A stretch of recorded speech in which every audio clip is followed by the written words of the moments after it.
ದೇಶಗಳು ಮೀಸಲ್ಪಟ್ಟ ಬಂಗಾರವು ಆ ದೇಶದ ಅಭಿವೃದ್ಧಿ ಹಣಕ್ಕೆ ಪೂರಕ. ಭಾರತ ಮತ್ತು ಇಂಗ್ಲೆಂಡ್ಗಳು ಹೆಚ್ಚು ಚಿನ್ನ ಹೊಂದಿದ್ದರೂ ಸರಕಾರಿ ಮೀಸಲು ಕಡಿಮೆ ಹೊಂದಿದೆ. ಅತಿ ಹೆಚ್ಚು ಕನಕ ಮೀಸಲಿಟ್ಟ ದೇಶಗಳು ಹಾಗೂ ಬಂಗಾರ ಮೀಸಲು ಪ್ರಮಾಣ ಮುಂದಿನಂತಿವೆ.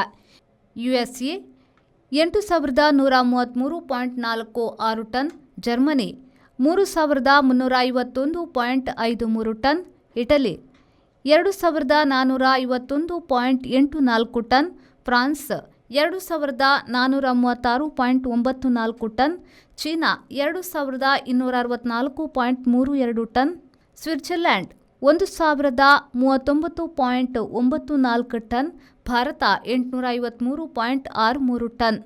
ಭಾರತವು 7ನೇ ಸ್ಥಾನದಲ್ಲಿದೆ. ಜಪಾನ್ ಬಹುತೇಕ ಭಾರತದಷ್ಟೇ ಸ್ವರ್ಣ ಮೀಸಲು ಹೊಂದಿದೆ. 9ನೇ ಹಾಗೂ 10ನೇ ಸ್ಥಾನಗಳ ತೈವಾನ್, ಪೋಲೆಂಡ್ಗಳು ಸುಮಾರು ಭಾರತದ ಅರ್ಧದಷ್ಟು ಬಂಗಾರ ಮೀಸಲು ಹೊಂದಿವೆ. ಭಾರತದಂತೆ ಖಾಸಗಿ ಚಿನ್ನ ಹೆಚ್ಚು ಹೊಂದಿರುವ ಬ್ರಿಟನ್ನ ದೇಶೀಯ ಬಂಗಾರ ಮೀಸಲು 310.20 ಟನ್ ಮಾತ್ರ. ಹಾಗಾಗಿ ಅದು 10ರೊಳಗೆ ಇಲ್ಲ.